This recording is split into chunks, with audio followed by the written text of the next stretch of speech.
ab raaya ju bees bi nga xamante ni daal nañ ko jëbbal groupe Excaf Télécom jaarale ko nag ci télévision bii di RDV. RDV jàmbaar yi.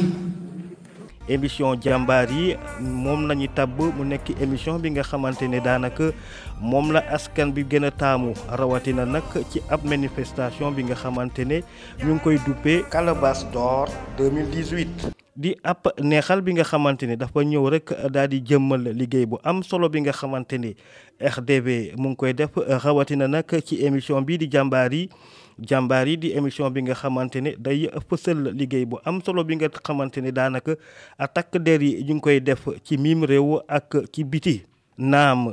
mérite bi nag mu ngi ñëw ci groupe Excaf Télécom jarale ko ci RDV waaye li ci gën a am solo mooy maanaam liggéey bu am doole bi nga xamante ne équipe bii di wër jàmbaar yi mu ngi koy def bés bu yàlla sàkk rawatina nag njiit bi di Mohamed Ndiaye bi nga xamante ne liggéey bu am solo ak séeréer bu mu def tey ji tax na ba émission bii di jàmbaar yi bokk na ci émission yi nga xamante ne daanaka moom la askan bi gën a taamu ci télévision ci mim réew.